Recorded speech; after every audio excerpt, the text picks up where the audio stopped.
Hi folks, I'm Alan Watt and this is Cutting Through the Matrix on December the 6th, 2015.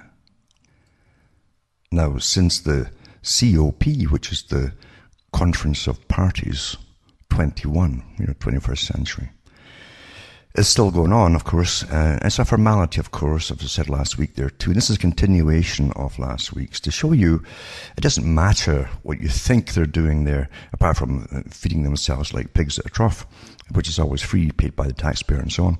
But it's really just, they get 3 minutes to talk. 3 minutes, for those who want to talk. Most of them, their mouths are too full, chewing away there on their 15-course lunches and meals and stuff. To talks, but for those who want to talk, they get 3 minutes each. So this is not, as I said before, a debate on anything. Everything's been agreed upon way in advance by the Sherpas, the guys that do the work, the legwork, building consensus, as they say. And you'll find this is just a formality. Even the term COP21 is very misleading. It's meant to be misleading because the United Nations itself, a few years ago, got so fed up with people like me and other people too, talking about Agenda 21, the agenda for the 21st century, for sustainability and reduction of populations and all the rest of it.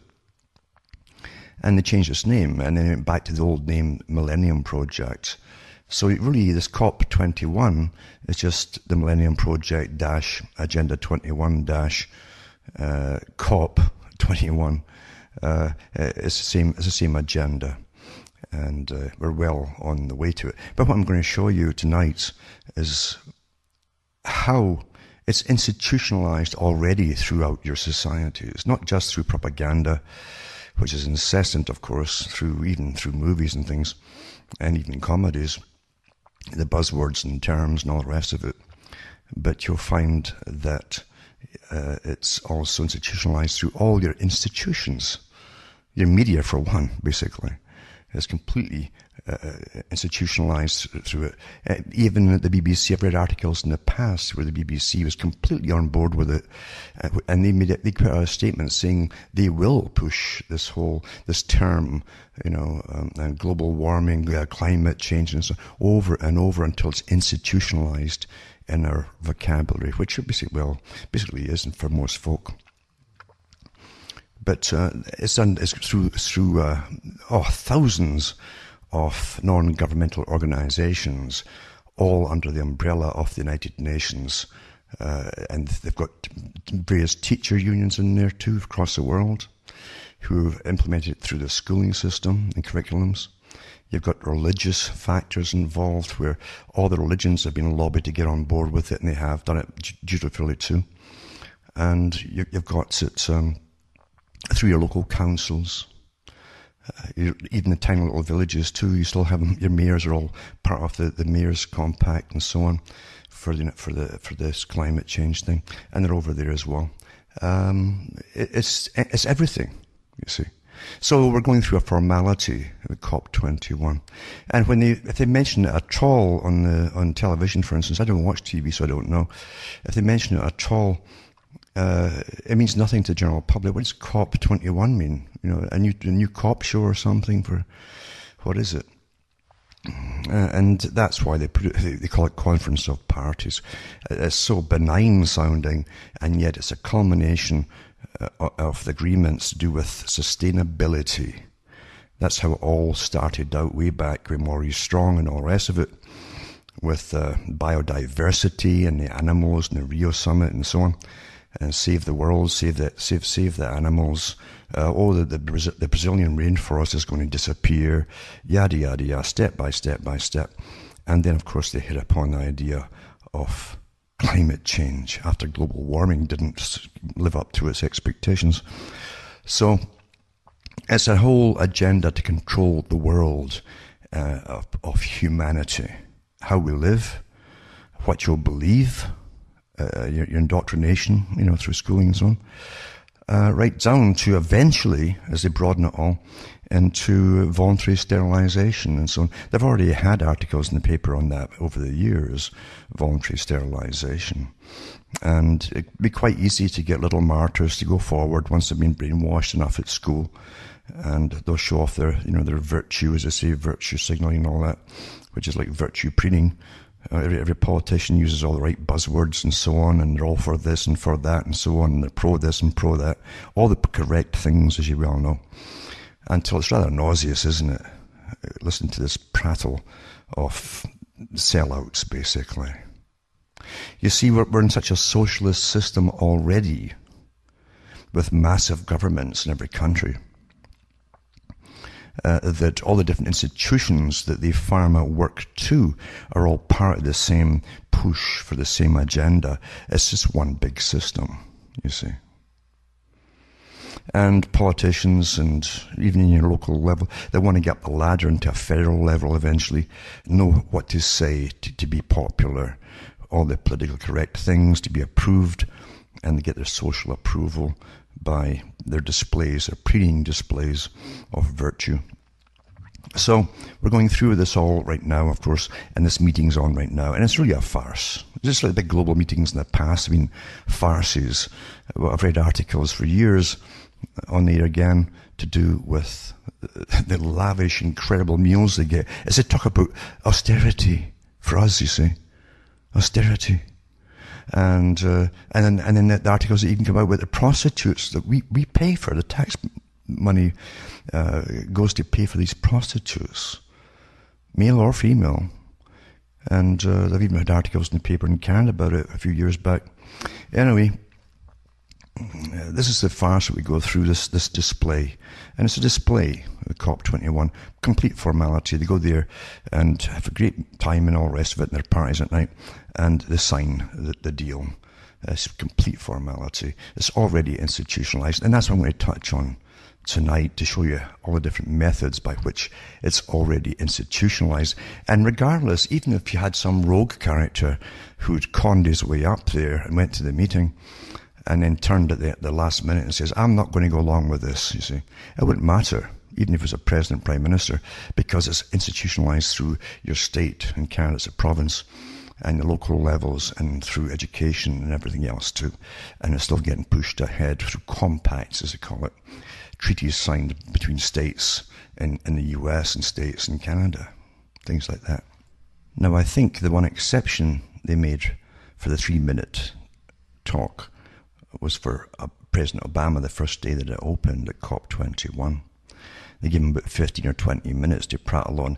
And I guess that's correct, because the US will be paying most of the taxes that's going to fund all these little countries across the world.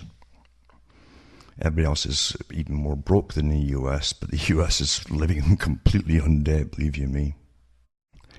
And in Canada, there was an article came out before all started saying Prime Minister Justin Trudeau, the new guy, will head to the COP21 climate conference in Paris with a little wind at his back. A meeting of Canada's first ministers, politicians, Monday in Ottawa. The first in almost 7 years, ended with 11 provinces and territories humming from the same environmental hymn book. So there you go. Because it's a religion, really, isn't it, as I've mentioned before. It was created to be a religion like that. And it's become more of a religion as time goes on. And I'm going to put up tonight all the articles, remember, I talk about, I always put up the links to them, and often PDFs as well. It's for the ones who are really fanatical and can really stand the drudgery of looking through all that stuff. And but it's important too for those who really want to know, you know. Most folk really don't, or they want to know the cursory stuff, and that's all. But personally, I like to get the bigger picture of it all. But this article here is actually from CFACT, it's called, Climate Fact. It says, global climate trend since November 16th, 1978 is plus 0.11 centigrade per decade. That came from the University of Alabama in Huntsville. It says the troposphere has not warmed as fast as almost all climate models predict. And their models are the computers that are fed all the fake data. And it says after 1998, the observations are likely to be below the simulated values, including are indicating that the simulation as a whole are predicting too much warming. And that's from remote sensing systems. Then another one, satellite analysis of the upper atmosphere is more accurate and should be adopted as a standard way to monitor global temperature change. That was from NASA, and that's as far back as 1990. Then there's a robust cosmic ray global temperature relationship. And this provides further corroboration of the solar cosmic ray theory of climate of Svensmark and so on. So remember, in these computer models they're using, they claim that they're not going to use the sun. They're not using the sun at all. The sun has no effect on anything. You know. As I said before, reality is changing, right? But no, the sun has no effect on anything. So that's not even in the computer model. We're causing all the warming on the planet, for those that don't know it. You know. There you go. And there's a robust cosmic ray global temperature relationship. Assuming the proposed cuts are extended through 2100 but not deepened further, they result in about 0.2 degrees centigrade less warming by the end of the century compared with our estimates from the Massachusetts Institute of Technology, Energy and Climate Outlook 2015. Using the peer-reviewed climate model MAGIC, it's called MAGIC. By God, it's magic already. I estimate the marginal impact of carbon reduction promise called INDCs, intended nationally determined contributions, from the EU, the USA, China and the rest of the world, along with the likely global policy output. My major findings that the total effect is very small, less than 0.05 degree centigrade difference by the end of the century. And even you can't even predict that, because they can't even predict tomorrow's weather. You know, all countries' commitments from Paris equals less than 0.05 degrees centigrade difference by the end of the century. Absolute global sea level rise is believed to be 1.7 to 1.8 millimeters a year. That's from NOAA. Tide gauge records along coastlines provide evidence that mean sea levels have risen since the late 19th century, with globally average rates of 1.33 to 1.98 millimeters per year. There's been underestimation of possible natural trends of up to 1 millimeter per year, erroneously enhancing the significance of anthropogenic footprints. And according to the new analysis of satellite data, the Antarctic ice sheet showed a net gain of 112 billion tons of ice a year from 1992 to 2001. That net gain slowed to 82 billion tons of ice per year between 2003 and 8. Antarctica is not currently contributing to sea level rise, but is taking 0.23 millimeters per year away, and that's why things go up and down in the sea, you see. And it goes on and on, but there's a lot of good studies in here, which, again, for those who already understand it all, it just simply reinforce what you know already, that the whole darn thing's a con, and it's a con on a gigantic scale for definite, predetermined reasons, and profit and gain for certain people. I'm also going to put up 2 skeptical climate documentary set to rock the climate debate. And it's from Anthony Watts, and it's going to come out very, very shortly. It says, CFAC will hold the world premiere of its long-awaited Climate Hustle skeptical documentary film at an invitation-only red carpet event in Paris during the United Nations COP21 International Summit on Climate Change. Featuring interviews and comments from more than 30 renowned scientists and climate experts, Climate Hustle lays out compelling evidence that devastates the global warming scare. Film host Mark Morano, founder and publisher of CFAC's award-winning Climate Depot news information service, leads viewers on a fact-finding and oftentimes hilarious journey through the propaganda-laced world of climate change claims. So you can keep your eyes open for that. But again, it doesn't matter. This is written in stone, you see. Everything's counting on this thing for the big boys that really rule the world. All the big top corporations are in on it. And they're going to get their billions of dollars. You understand, they're going to trade these carbon credits, these nothings, you know. And they're going to trade them between each other. And it's a new stock market, really. And they'll go up and down, all the rest of it. Then we'll bail them. We'll put bail-ins, as they say. Each time they start to lose money in a certain country, just like the present natural stock, well, it's not even natural, but the stock market, as you well know.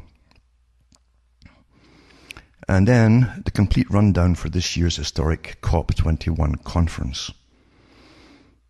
This is as the scientific community increasingly voices concerns over the pressing need for humanity to come up with more sustainable methods of living, honest and urgent global discussions are of the utmost importance.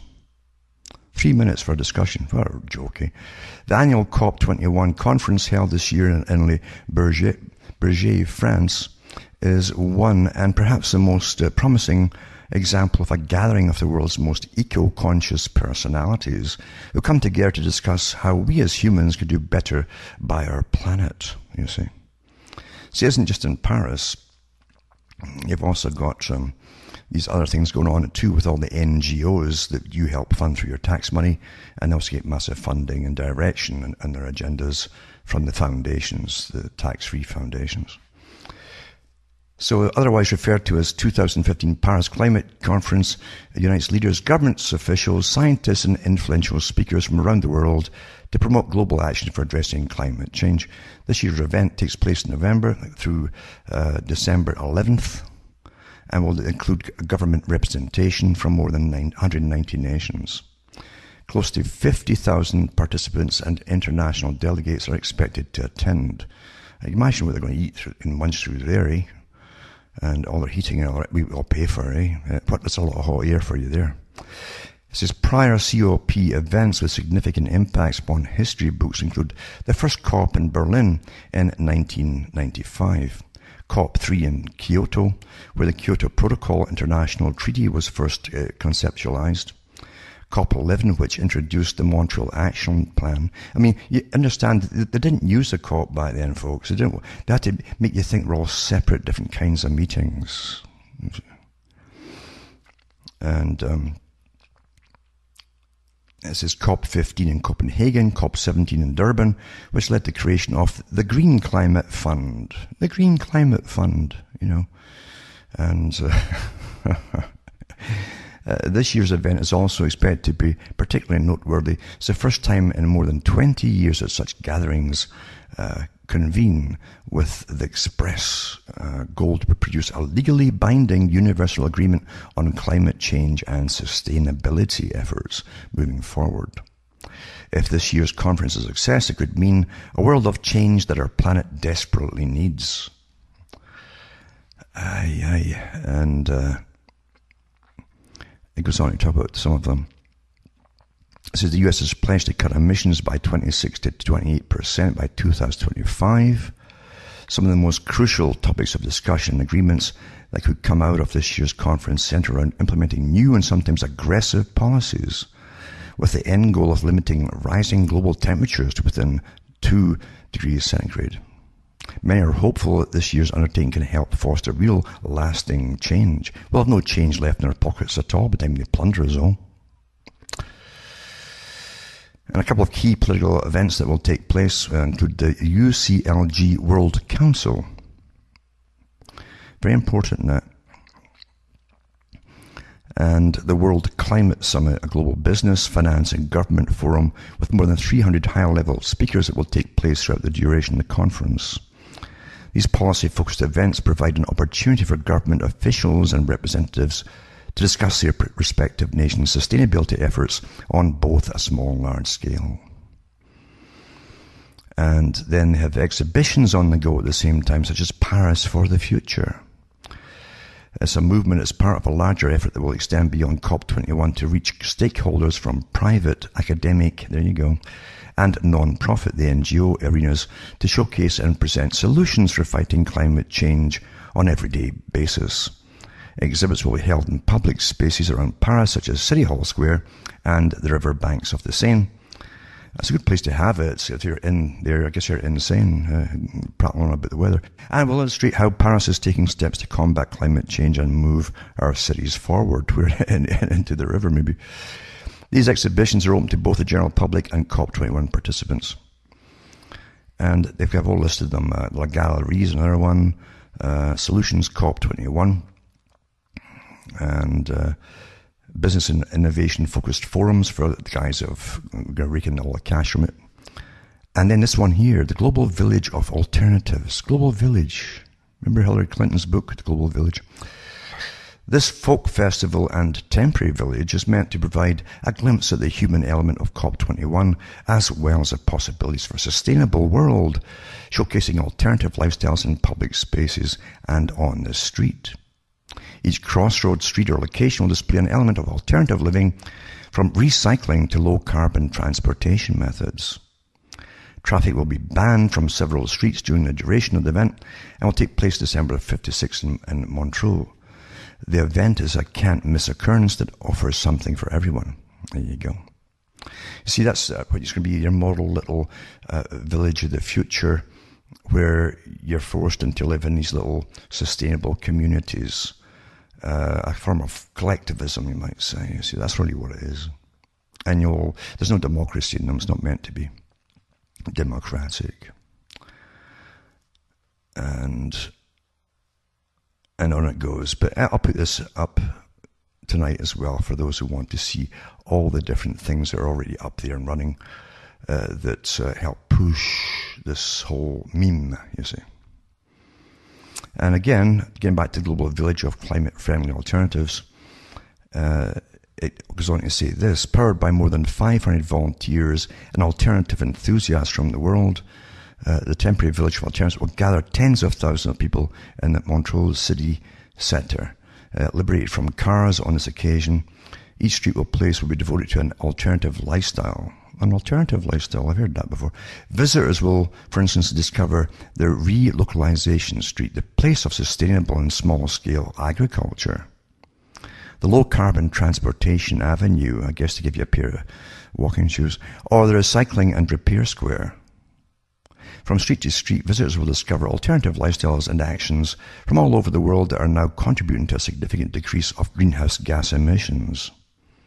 Small-scale, local and sustainable farming, short supply chains, shared gardens, eco and shared housing, see there's your shared housing, Agenda 21, relocation of economic activities, fair trade, environmental awareness actions, energy savings, renewable energy, alternative urban planning, energy transition policies, sustainable mobility, car sharing, ethical finance, that joke, currencies, and responsible consumption. Responsible, that means no fatsos there, you see. That's what they're telling you there, folks. You're going to be on mandatory dieting and literally, I mean, you'll be on weekly weighing machines and all being recorded.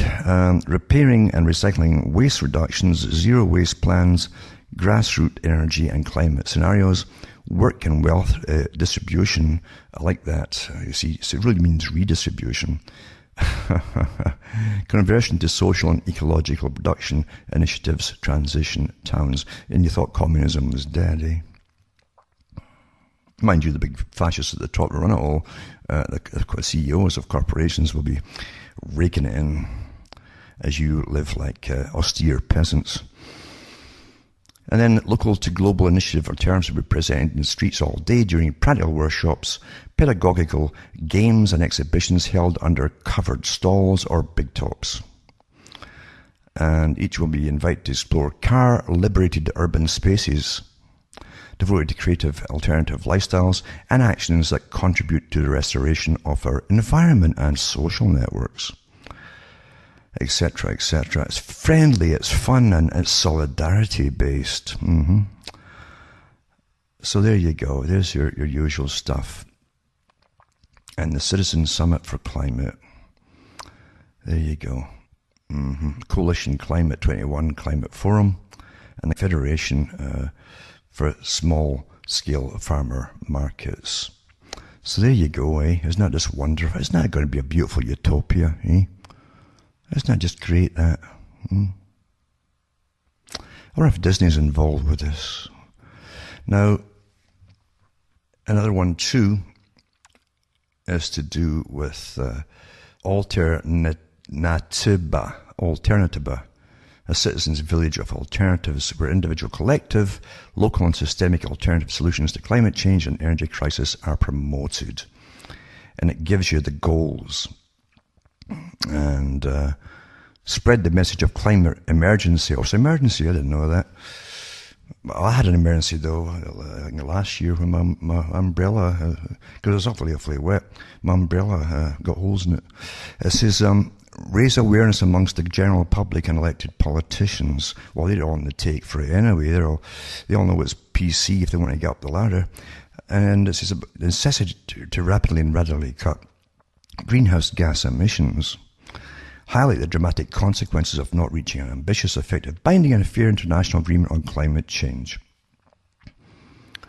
Fight the probable feeling of resignation, helplessness, and therefore the demobilization which could be triggered by the seriousness and importance of the climate challenge. You know, there's folk actually committed suicide on that.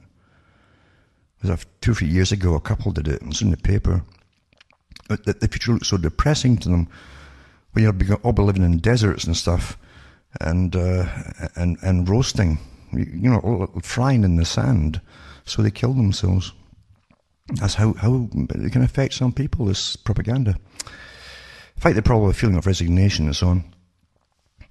And show that solutions exist, that they're ready to be implemented, and they can create jobs. Maybe you can be carrying, you know, on your back, maybe in a backpack, you can carry fertilizer from one little place to the next as you walk along the road, you know, and pick up the horse dew and stuff.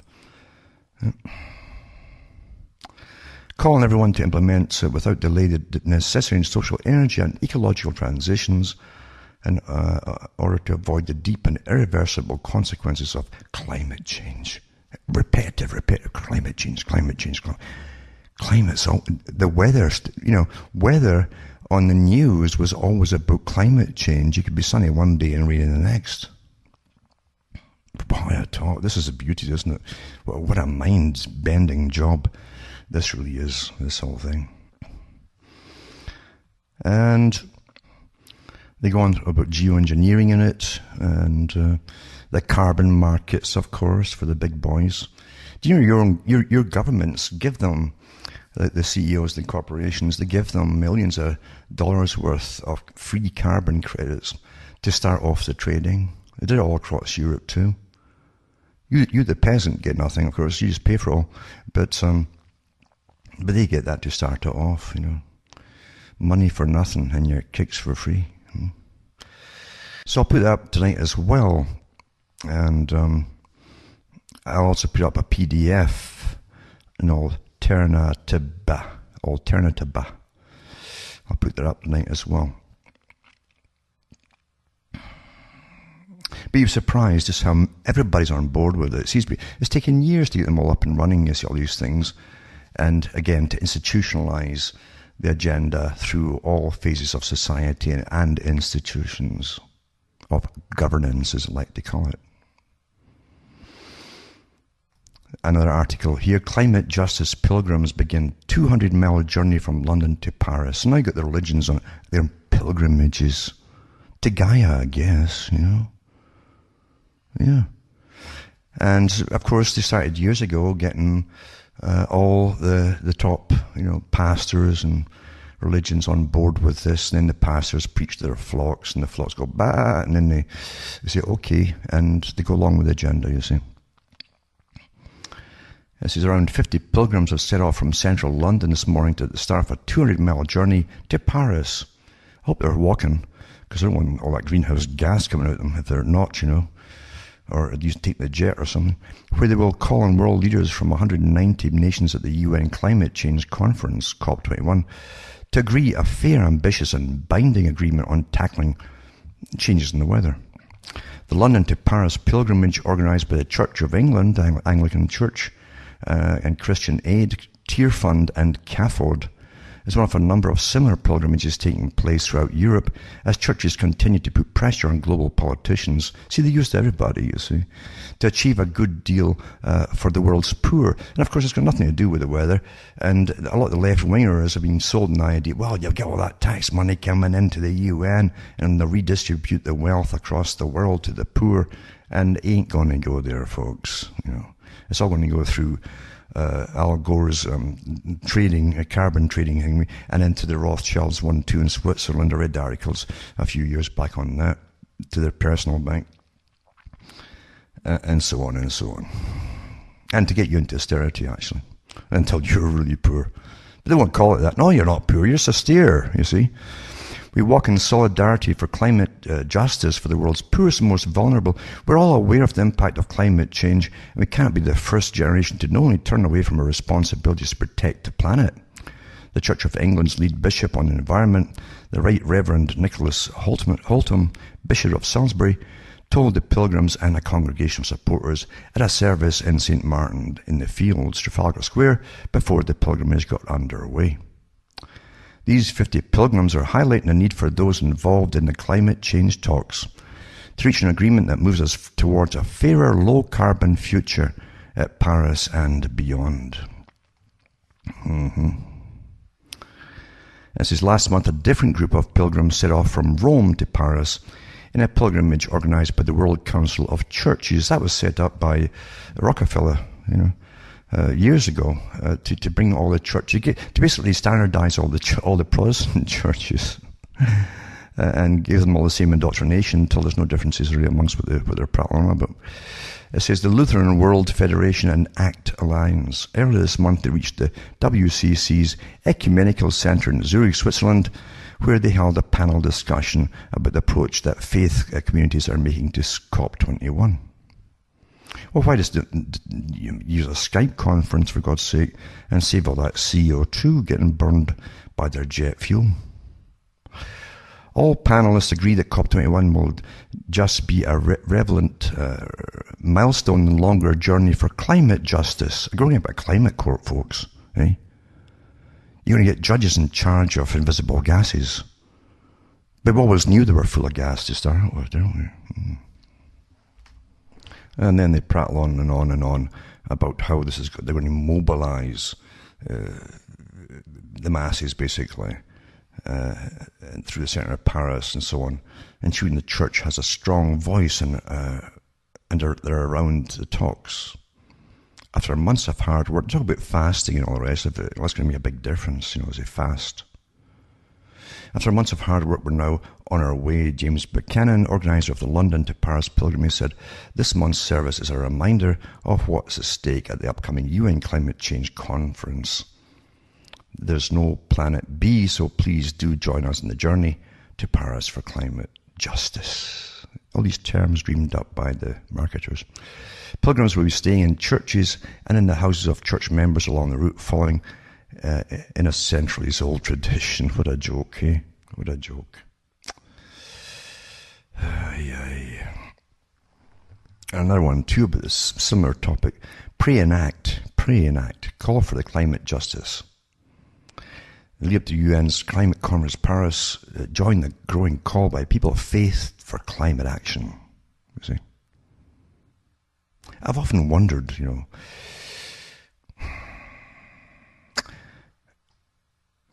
if everything's by the will of God, then little people asking or demanding even for God to change his mind on something and help them, does it really work?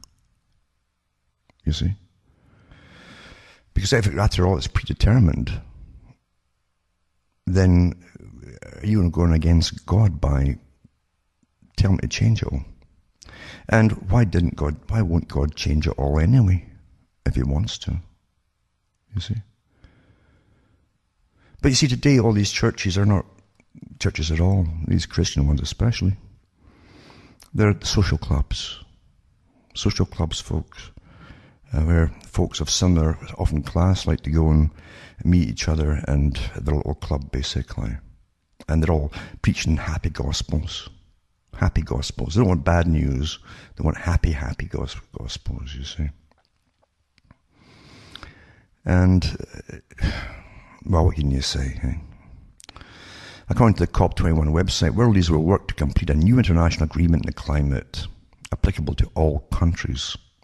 This is take action, sign the Prayers for Paris petition, which is offered by Citizens for Public Justice, a partner of the United Church. See all these different organizations work together. Invite friends, family, and members of your faith community to sign too. Your message will be carried by people of faith going to Paris. Reflect on creation care with a worship service on November 29th, or any time before or during COP21. I give you a little background, it says here. And then they give you the usual fake stuff that's been put out by the IPCC from the United Nations. They just won't change it. Again, it's written in stone like the law of Moses or something. And they talk about international energy agencies and their propaganda's on board with it and so on and so on. And then I'll go into from Copenhagen to Paris, cities and mayors. See your cities and mayors from Canada, the States, and every other country are leading the way on climate action. So there's an association of them. See, a compact of mayors and all that. Do you know they're all involved in it as well, your local areas? I say every institution is involved in this. It's already done. Today, the C40 Cities Climate Leadership Group and research partner Arup released climate action in megacities, a groundbreaking and definitive assessment of how the world's leading mayors have taken on the urgent challenge of climate change. So it says CAM3 presents major new insights into the current status, latest trends and future potential for climate action at the city level. Since the last mayor COP in Copenhagen, the C40 cities, that's Bloomberg's group, have taken 10,000 climate actions, a doubling of actions in just 6 years. And mind you, all these big boys at the top are going to benefit incredibly from all the carbon trading and so on. I say I'm committed to reduce their CO2 emissions by 3, they give you the equivalents and so on. As the world's most extensive quantitative study of city climate action, CAM3 documents and analysis, these actions demonstrate the ability of mayors to share knowledge across geographic, political and economic boundaries. Most of them can't even run their own little area, never mind know their boundaries of it. Do you know that? Anyway, I'll put that up as well, and I'll put up 2 municipal resources for adapting to climate change from Partners for Climate Protection. It's also got all the green pictures and everything. It's all nicey green, super green too. And it's from the ICLEI. Now, I gave talks on that a few years ago on the radio. It's local governments for sustainability, they call themselves.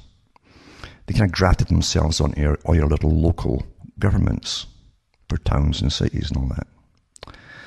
And they've got the Green Municipal Fund and things like that on the go. But they've also got one in Canada, and they like to change the names of them for different places so you don't think it's just one big global thing. Anyway, it's Federation of Canadian Municipalities here, is in here, and the Partners for Climate Protection, the PCP. You see? I'll put that up there. And it's got all the different impacts of climate change on Canadian municipalities, linkages to climate mitigation programs, adapting to climate change in Canada and abroad, communities undertaking adaptation activities, resources used in impact assessment, adaptation planning, risk assessment tools, scientific resources, networks, all the networks here, summaries of adaptation activities in selected communities. This is pure Agenda 21, folks.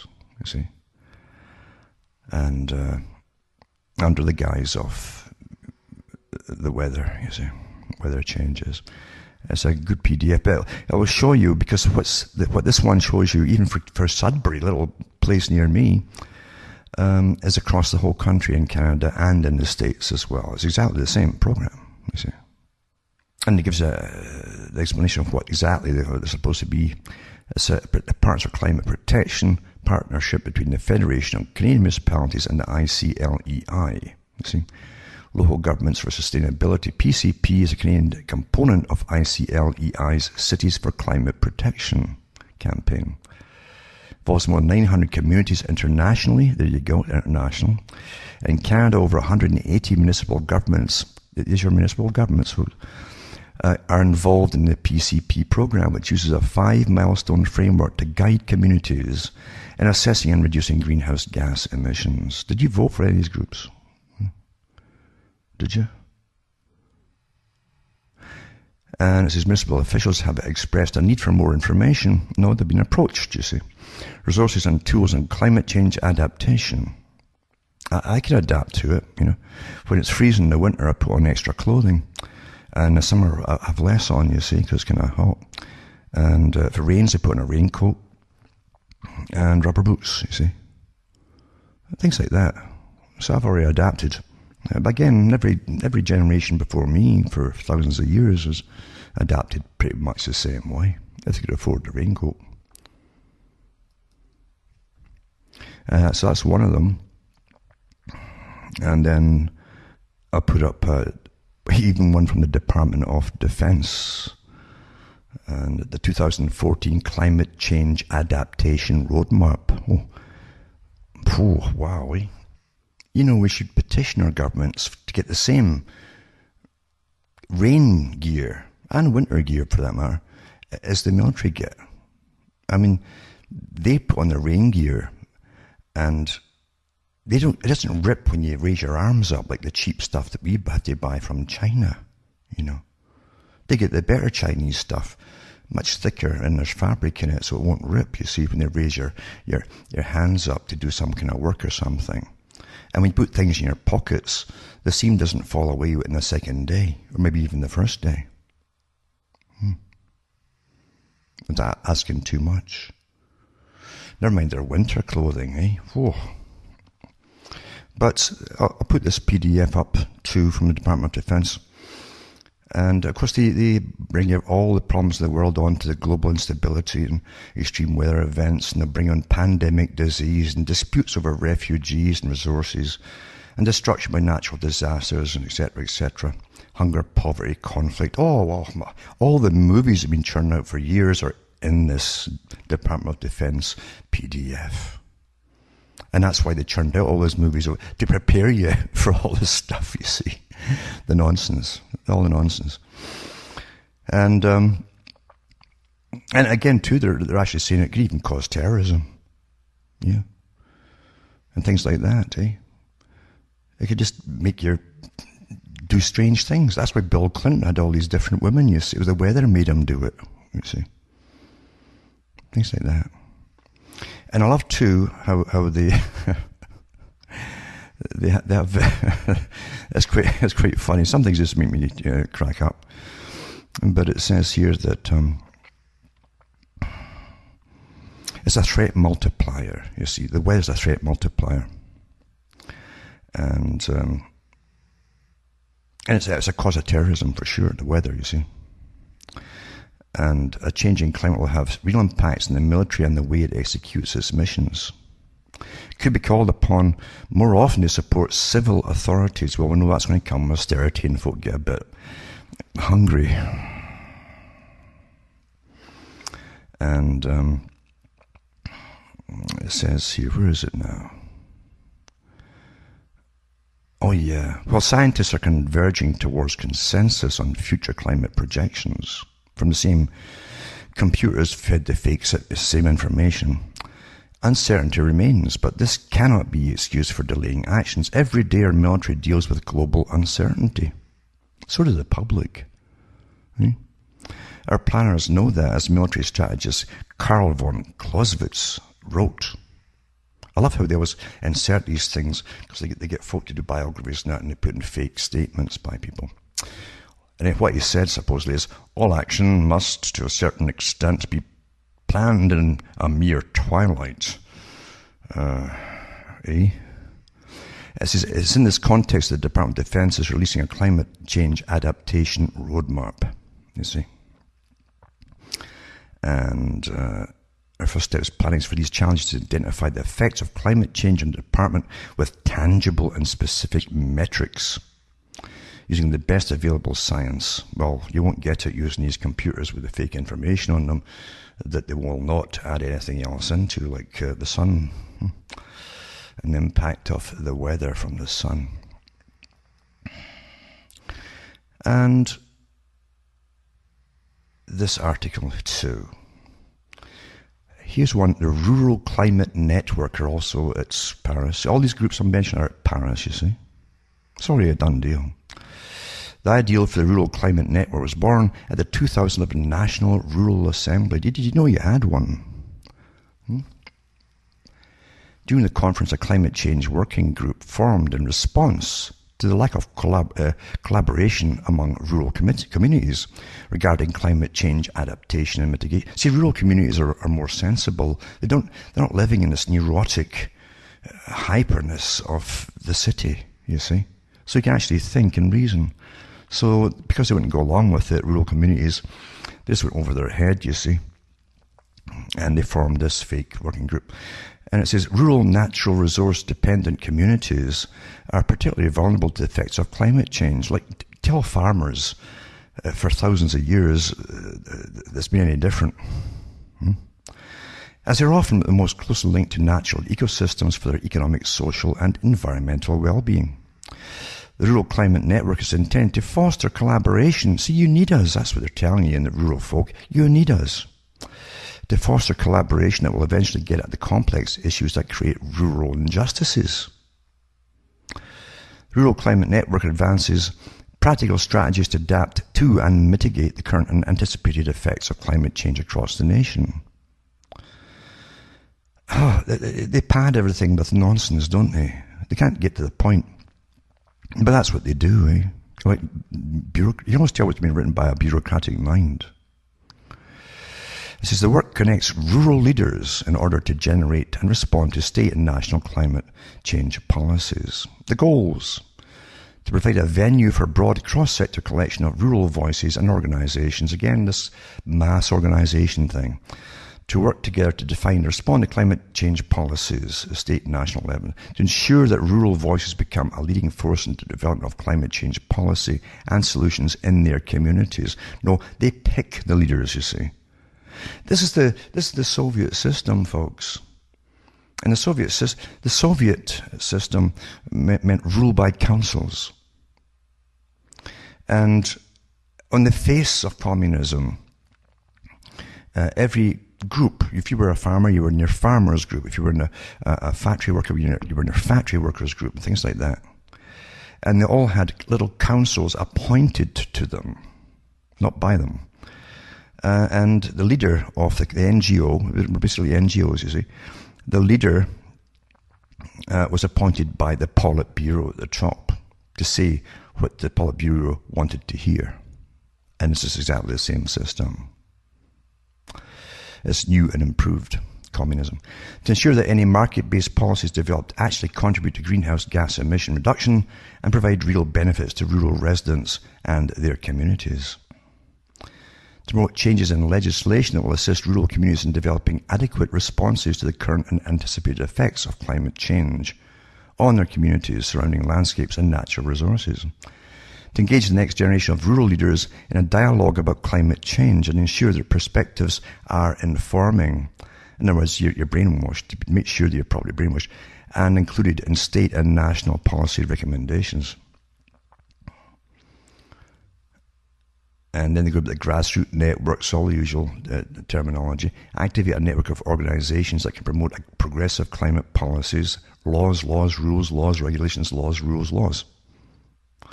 Provide on-the-ground examples that demonstrate evidence of climate change and showcase the issues, opportunities for the big boys that will get all your tax money to invest in fake green projects, and exist across rural communities and landscapes to educate broad audiences and inform actionable climate policy. More effectively share and disseminate best practices in forestry, farming. So again, here they come into your farm and the whole bit and tell you how to do things. And same in forestry, you've got private land, or you leave that tree alone. And ranching as they relate to climate change, see. Provide resources and partnerships for county commissions, mayors, service providers and extension officers to work with communities, landowners, city planners and others to engage in a climate change issue and develop adaptation plans. I'll put this up tonight as well. I mean, you can only stomach so much per night, really, can't you? Even that's a bit much, what I've gone through already. And the Climate Summit for Local Leaders gives cities a strong platform at COP21. That was back in June, this article.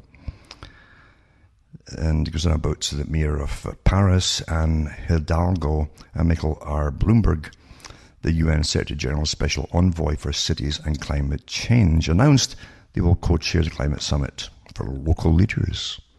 See, everything that's an institution has already been taken over. I say the school, there's even some folk from school boards across the world gone there, etc., etc.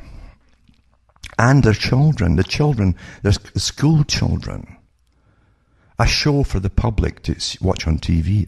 Oh, look at that. The children are there singing nice little Gaia hymns, you know. Isn't that sweet? Oy. And also, Caritas International is for, and this one here, I think it's a Catholic church as well. They're all in it as well. And they want a legally binding climate agreement. Also, more details on the ICLEI, who they are. They're for local governments for sustainability is the world's leading network of over 1,000 cities, towns and metropolises committed to building a sustainable future. It's a non-governmental organisation.